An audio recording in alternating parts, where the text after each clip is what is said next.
about this, Pablo, please. So let's see.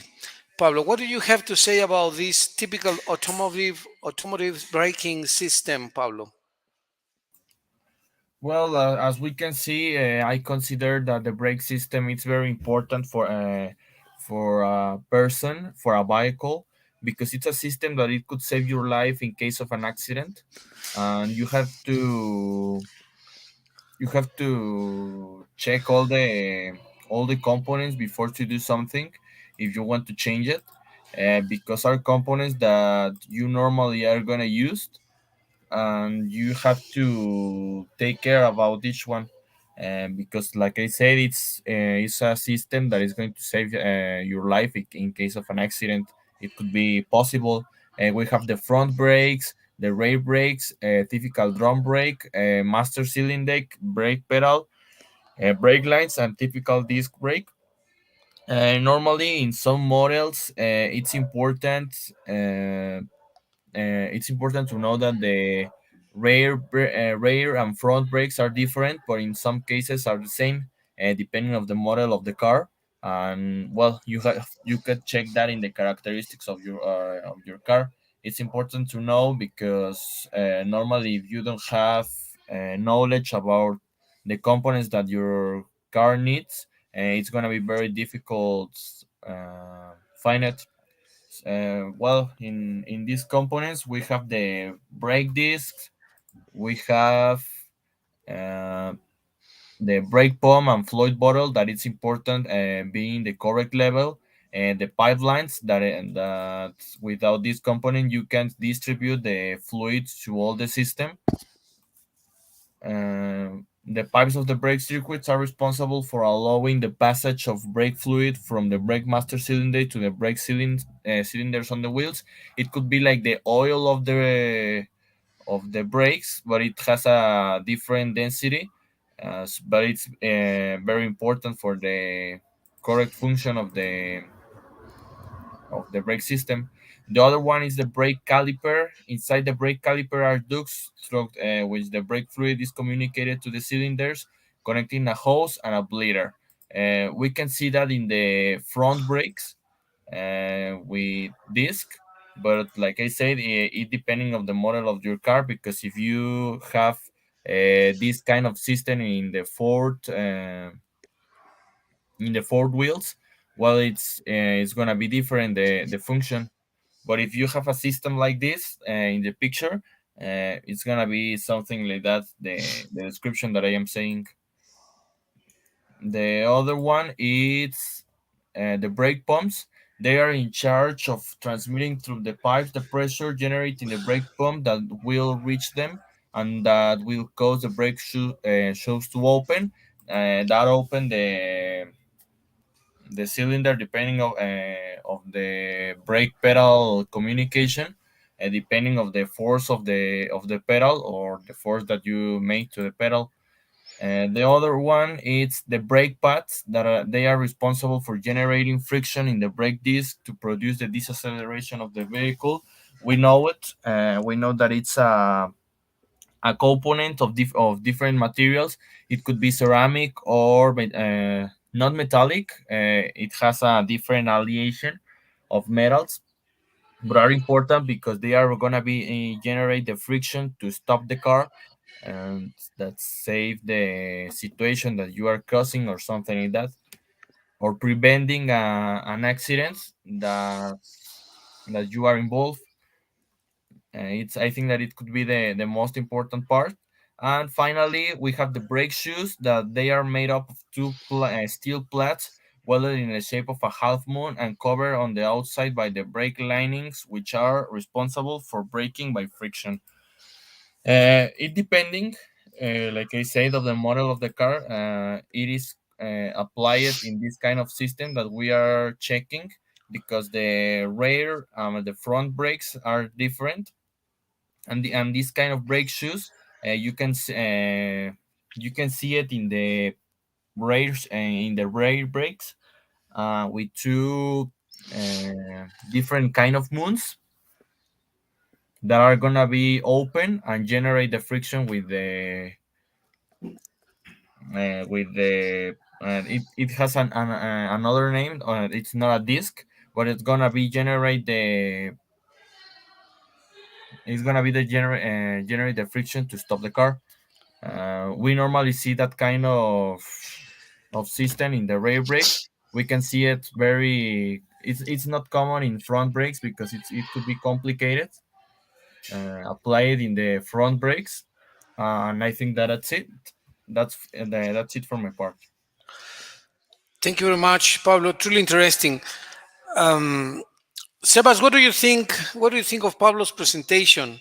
What is appealing? What is interesting about the topic that he explained, Sebas? Well, all think all the topic it was very interesting because this is some new for me because Pablo is more specialized in that topic than me, obviously, and I think it's very interesting how a car works.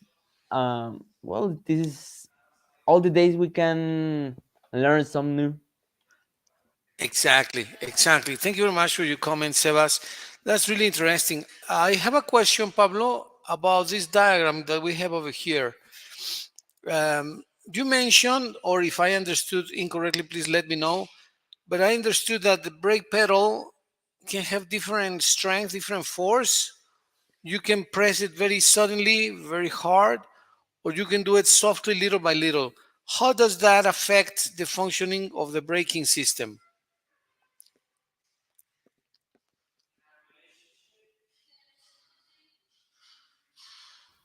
The functioning well. With the force, I was making reference to that you are not going to be all the same force in your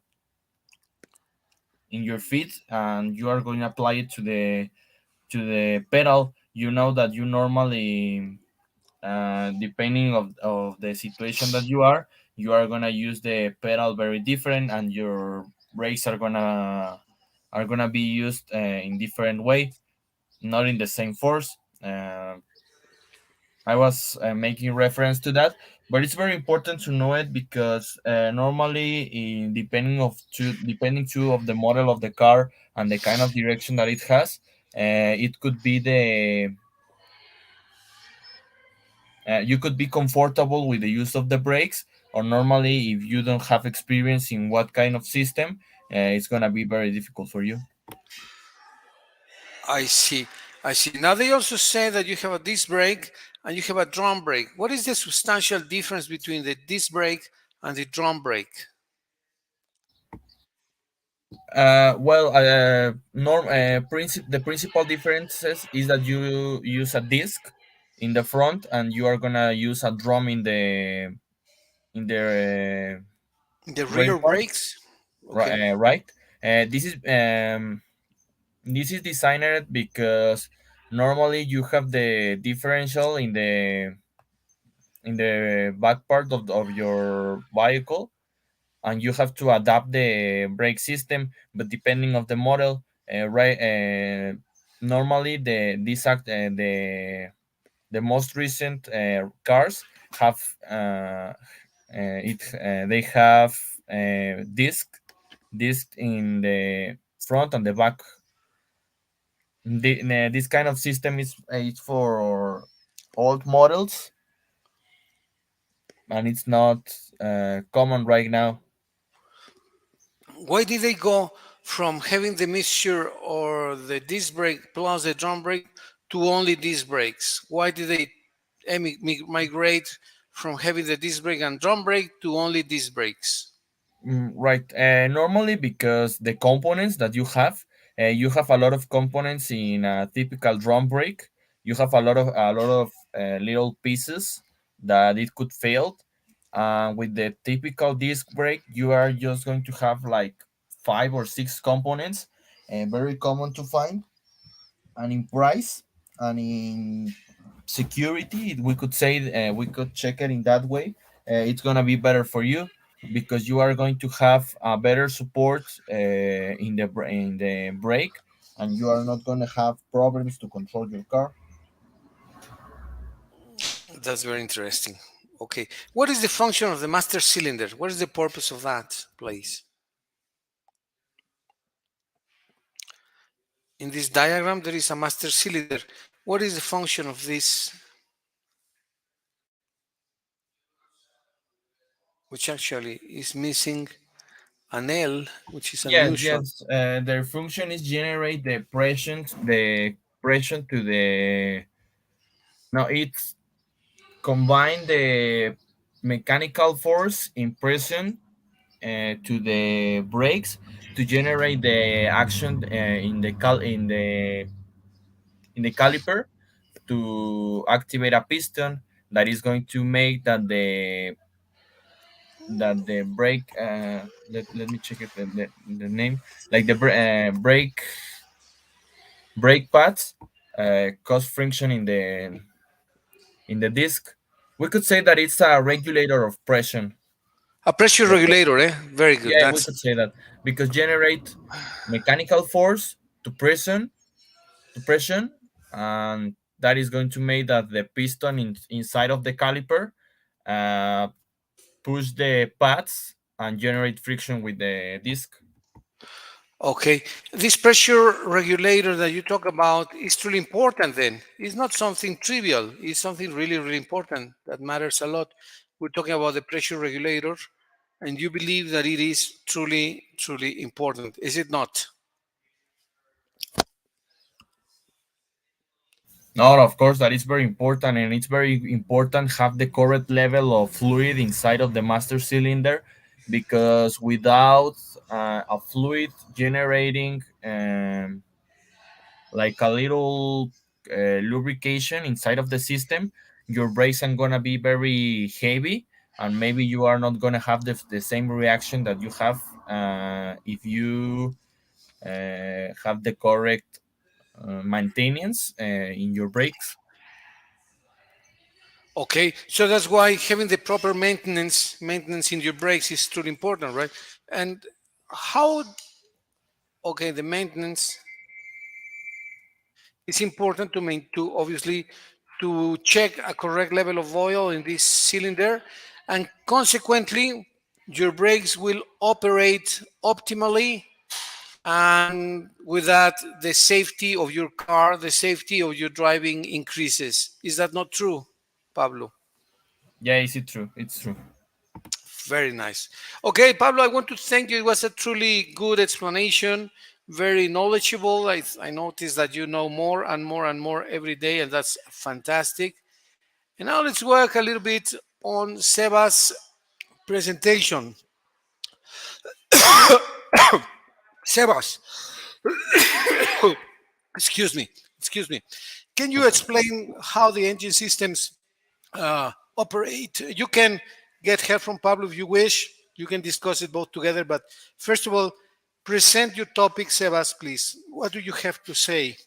Well, the modern motor vehicle engine burns fuel to obtain power. The fuel is usually gasoline. Obviously, like I think the most of cars in the world, because Of now course. we have electrical cars.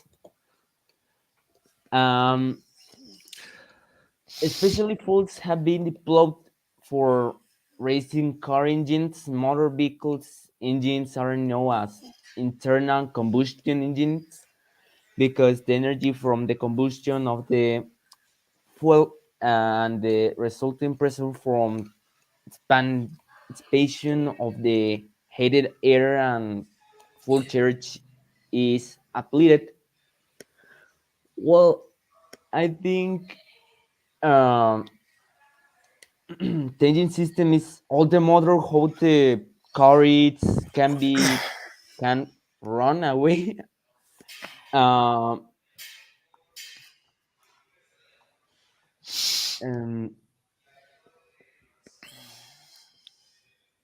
the once the energy from the fuel has been used to exhaust valves open so that the waste gas can leave the engine through the exhaust port to complete the exhausting of the burst gases. The piston moves outward on the cylinder, and this final stroke is called the exhaust stroke. Well, now if I remember, I have here a pistons of a car. If I don't remember bad, I have pistons here, teacher. Can I show them? Yeah, you want to share the screen? Of course. My Yeah. cam. I'm going to open my camera. Let me go to the pistons. Let me go, teacher. Fantastic. That's going to be awesome. We're going to be able to see pistons in real life, real image. Um, while Sebas comes back with the example of a piston, what do you think about engine systems in general, Pablo? Do you like them? Do you consider they are important? Is it good to learn how engine systems operate? What do you think about engine systems in general, Pablo? Well, teacher, I have here my the Okay, pistons of a car. here are the pistons. Okay, Sebas is Yeah. back.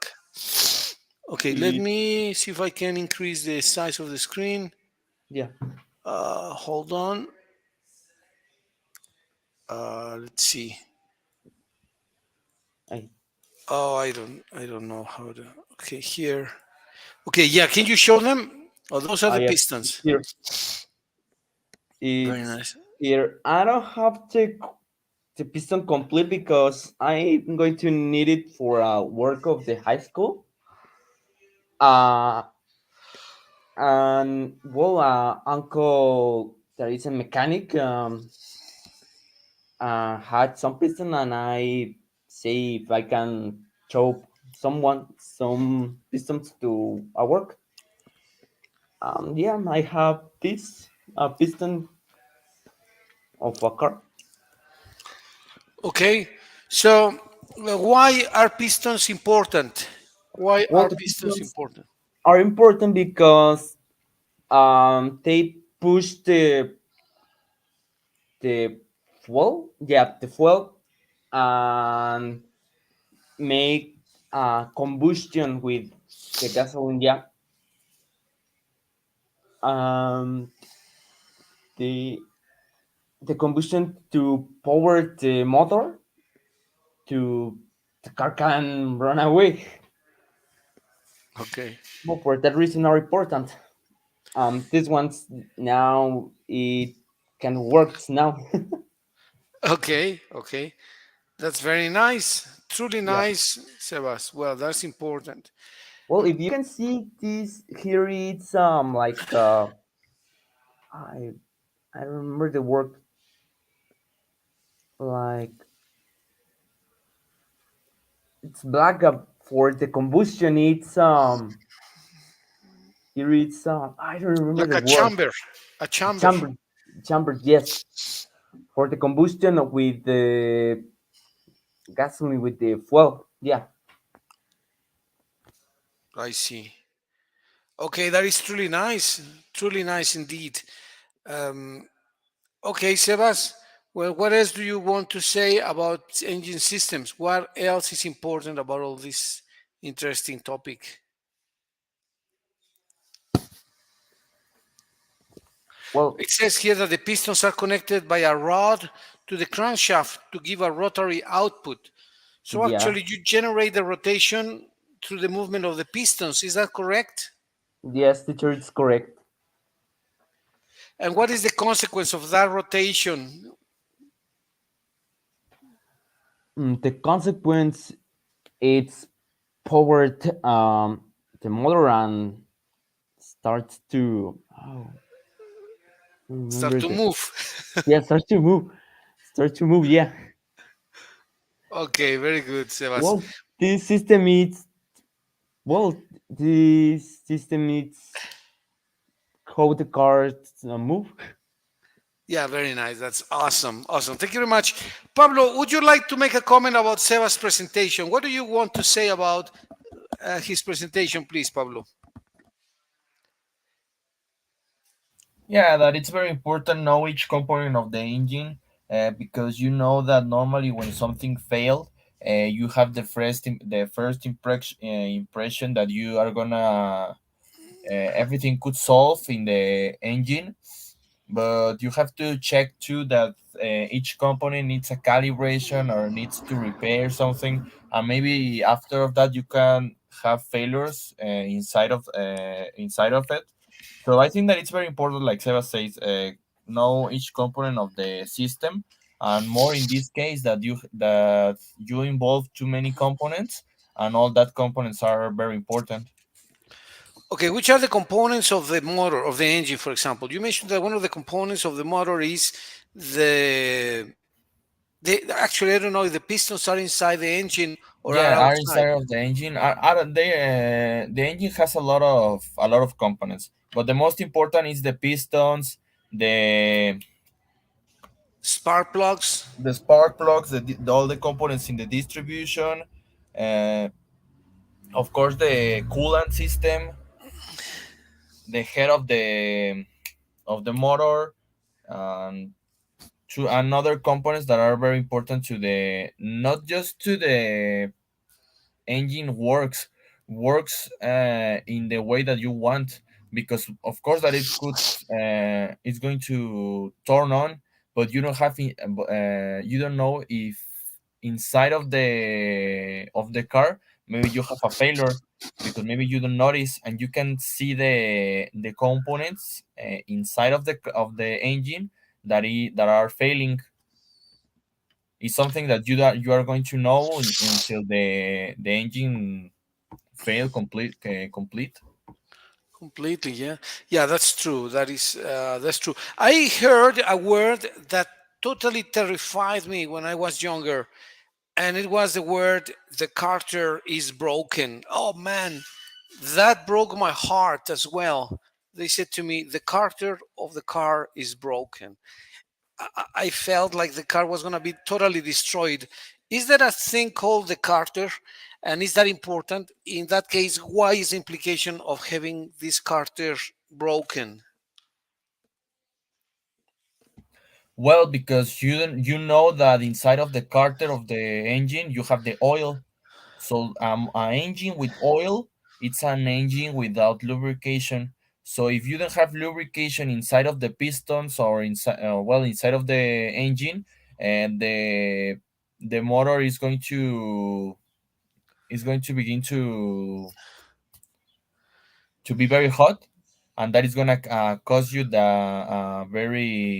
a very big damage inside of the motor, and that, well, you can fix it, but it's going to cost you a lot of money and a lot of time. Okay, so what is the best procedure if the Carter of your car or the engine is broken? You replace it, you No, get a new. normally you are not going to notice, but if your pressure of the oil increase, you are going to say that in the I don't know this part, how it say this part, the part of Spark the of the tachymeter tachometer. tachometer. You know that you have too many signals and too many lights. When the oil pressure increase, you are well, that's bad, because you have a lot of pressure inside of the motor. So when you notice that, you have to turn off the car immediately, and maybe something you just you can save something of the engine, where you repair the carter. You check if the pressure after of that the oil pressure is regulated correctly, and it could works very good.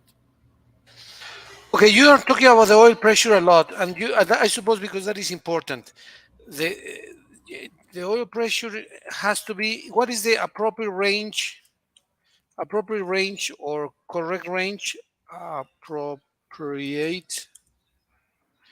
appropriate range for the oil pressure. Is it possible to know? Is it possible to measure the appropriate range? Yeah, it's well. I think that it's possible to know it. I don't have the data right now, but it has to be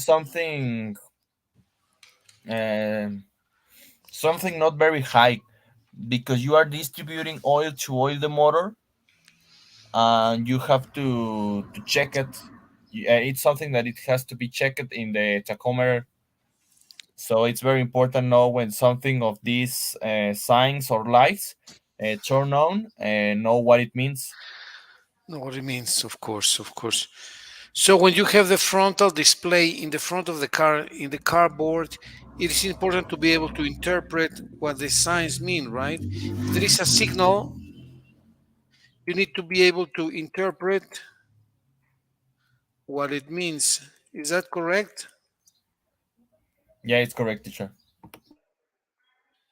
Very nice. What do you think about all this, Sebas? What is your consideration? What is your comment about this explanation that Pablo gave us? Well, it's more it's more concentrated. Can you say? Okay. What else? What else? Because well, he knows more about this topic than me, Well, yeah, it's and his well, field of it's very expertise. Yes, yes, yes. but It's very interesting how the car can work. It's very interesting. Learn more about a car, and obviously it's important if you someday you can have a accident or a problem with the car, you can know what happened with the car. I see. Yes, yes, yes, yes. Of course. Okay, guys. Well, I really want to thank you for your comments. They were very enlightening, very interesting, and at the end, it all works towards our safety and comfort. So let's see the consequence of having a proper engine system, a proper brake system, and what it implies for the user, for the driver. What is the implication for the driver, right?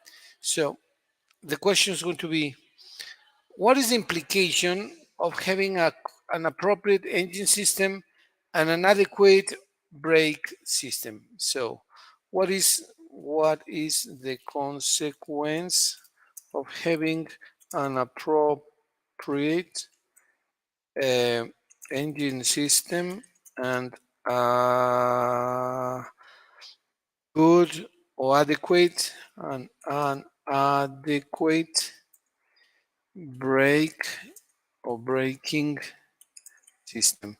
What is the consequence of this, Pablo? How do these two aspects affect us positively or negatively? What is the consequence of this?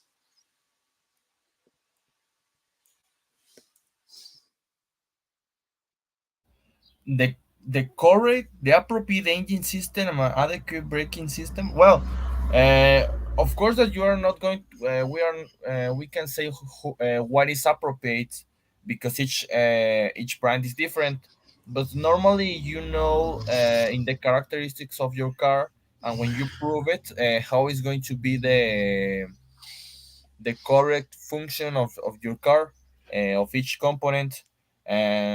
I think that it could be the answer, that you have to that you are going to have the correct function of each component, and you are going to find what you are looking for, that is a car that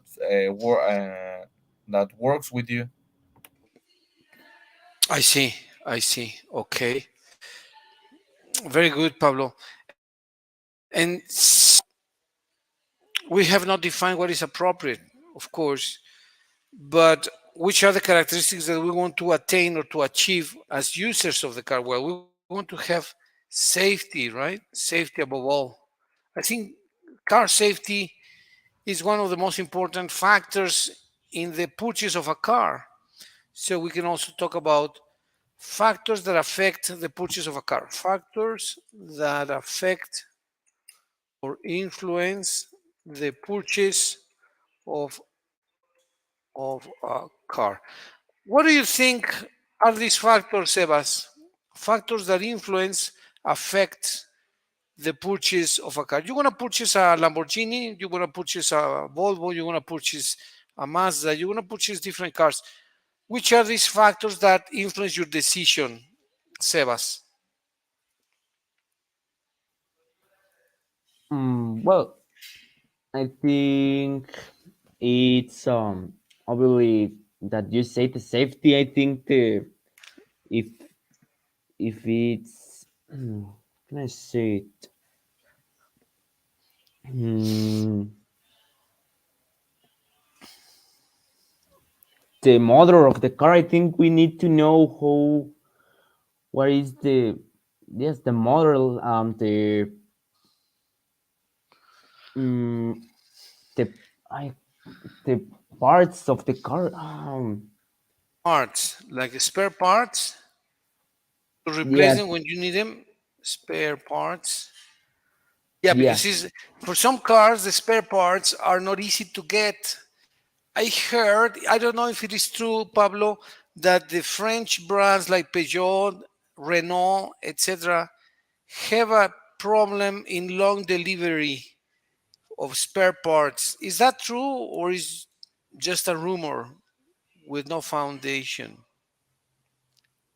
Well, I can talk general in general perspective, because it depending of the model of the car. But yeah, normally all the models in the French models that I have seen are very problematic in too many aspects, in components, in fine components too, that are very expensive. And I think that with the money that it cost a French model of a car, maybe you can buy something else better than a Peugeot or a Renault. I think that you can find something better uh, with that money. I see. Okay, Pablo, thanks. What else would you like to suggest as factors that affect or influence the purchase of a car? If people want to buy cars, what do they consider when they buy them besides safety, models, and spare parts? I think that the performance of the fuel, that you have a good performance, Okay, is what all is that fuel we are performance? checking. What is fuel Well, that performance? the performance, well, that when you charge gasoline and with the daily routine that you have during the week, uh, your performance will be according for the distance and for the motor that you have or something like that. Okay, so you more or less refer to more kilometers per money. You buy some gasoline, you want to have more Yes, kilometers. right. Very, very interesting. That's another aspect. What do you guys believe about the concept of price? Is that fundamental at all, or is just not important, just trivial? Price, prices. How important is price in the decision making of the buyer, and why is it so important? I mean, in case that we think that it is important, the question would be why so? Why would we consider that price is important?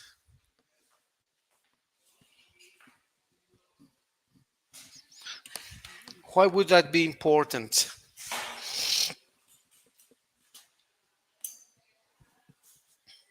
Well, because depending of what do you want to, because according to the price, like you said, it's gonna be what are you going to find. We know that a car, it could be a necessity, but we have to find the correct characteristics for us. Of course, if I am going to travel all the week in highway, of course that I'm going to find a car with a characteristic with a good performance in highway. But if I'm just traveling here in city or driving here in city, of course that you are not going to you are not going to looking for a car with a high engine, because you are going to have a very high performance of fuel. Ah, okay. So you're saying that the consumption of fuel can be can be powerful, but also it will consume a lot of gas. Is it true or not? In this case, it is not very efficient because yes, you get power, but you consume a lot of gas. Consequently, you spend a lot of money, right? At the end, it looks like all gets back to the old concept of money. We want to save money, and so if we have many cylinders, probably the car is going to be very powerful. But on the other hand, it will consume a lot of gas. What do you think about that, Sebas? What do you want to have? A powerful car that wears off uh, uh, uh, a lot of gas, very powerful, but you're going to spend a lot of money, or a moderate car that's going to consume appropriate or less than high levels of gas? What do you think of that concept, Sebas? Well, some cars, yeah, it's consume a lot of gas, a lot of gas. I think it's better a car is not very very powerful and consume not a lot of gas, obviously. Um, because well, some people, if you want to participate in a career, well, in a career, well, can be a powerful car, but if you if you are going to have I don't know, to move to your work, go to school, go to I don't know, to some places or travel, I think it's very not very powerful car. I think it's depending of the person. Yes, yes, yes, of course, of course, of course. Okay. Um, Pablo, you mentioned that price, or we mentioned that price, fuel performance, spare parts, models of the car, and safety are important. Performance is important. Price is important. Um, when we say um, the model of the car, are there basic models or very distinct models? What is exactly a model of a car? Why has the model of a car evolved so much? Or Well, maybe not. of course, the size of the car, the brand too, the components that it has.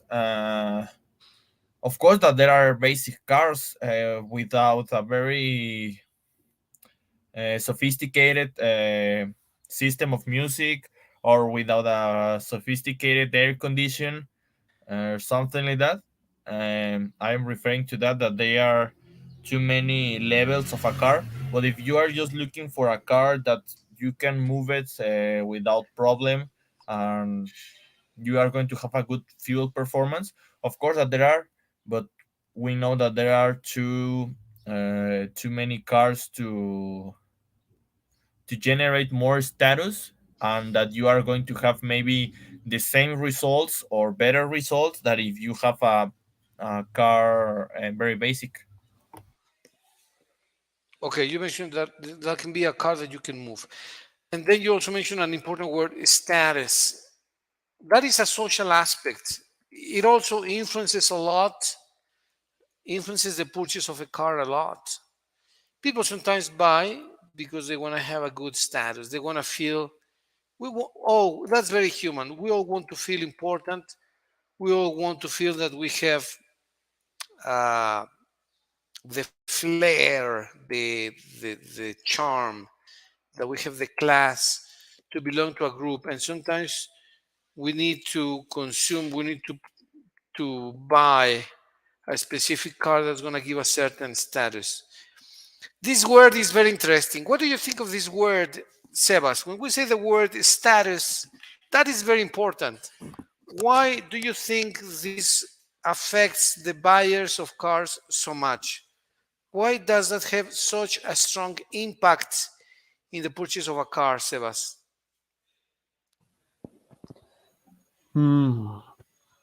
I think it's impact in how much people want to buy it. I think it's how it can affect the status of the car. Okay, so very good, Sebas. Thank you very much. So, what is status? What is social status, Pablo? In your mind, in your opinion, what is social status? What person has a high social status? What people have moderate social status?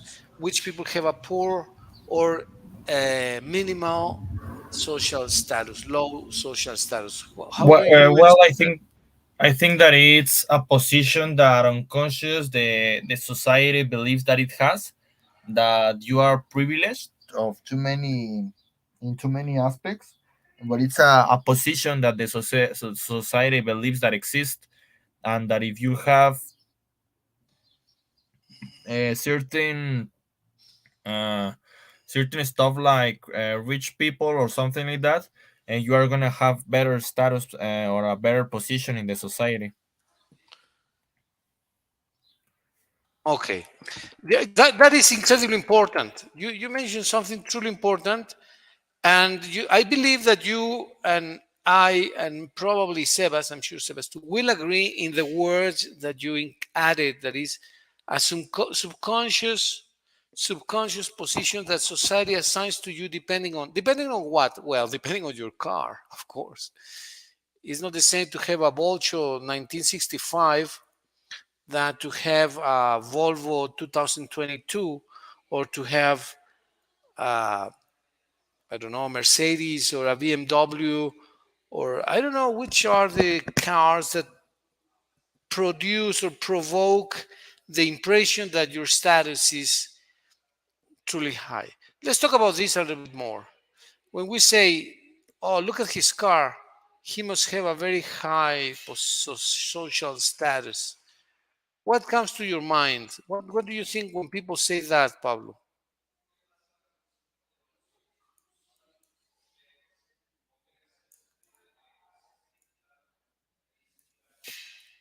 And why is that good?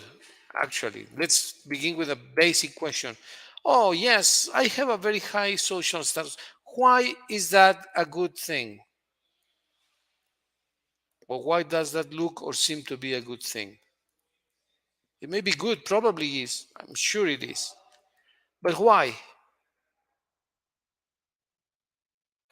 Why is a high social status a good thing? Why is Well, maybe I think that the most important aspect is the price. Of course, if you are paying buying something for a very high price, it's because you are buying something good, something that is gonna be appropriate to your necessities, or because you want to know it because you know that it's powerful, or that it's something that you want. Uh, but I think that it's the price that it costs the stuff that you want that you buy. okay, very good. I like your answer. I like your answer.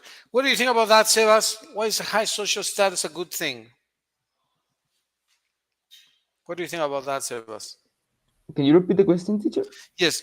Why is a high social status a good thing? Or why do people think that high social status is a good thing?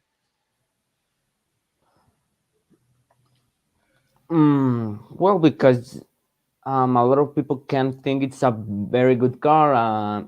It had a good price. Don't consume a lot of gas. It's a safety car. Um, it has a good price. I think it's important. Well, a lot of people want to buy the car.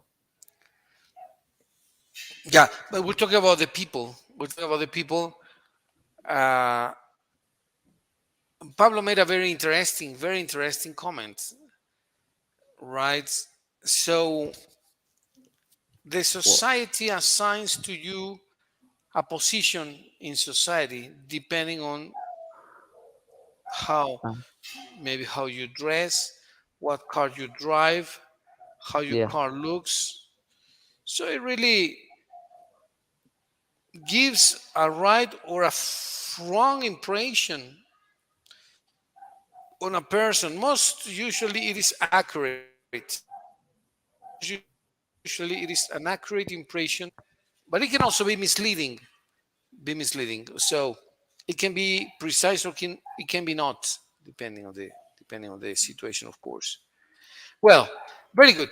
Let's conclude this section by talking about why automobile mechanical and electrical elements are important. What is the consequence of having good or bad systems? Why is it good to have good engine systems? And like a summary, what would you like to say about this? I'm gonna close I'm gonna stop sharing. I'm gonna focus on you guys. I want to ask you to open your cameras when you talk. For example, Sebas, what are your concluding words in this first part of the class, in this initial part of the class, about automobile systems in general? Why are they important? And what is your conclusion, Sebas? Pablo, what is your conclusion?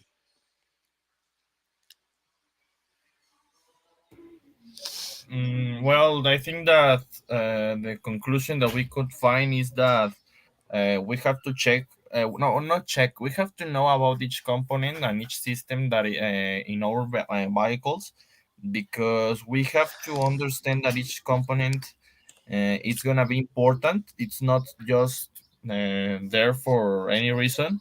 Any company it's important, and if you don't have the correct maintenance or something like it could affect to the function of your car, you are not gonna feel it very well.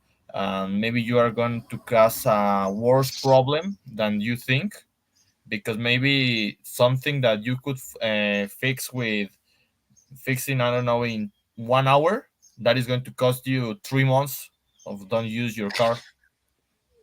It happens. It's something that you have to understand and that you have to be able to solve it. And I think that other is that it's for your safety, because a car is something that it has to save you in depending of each situation.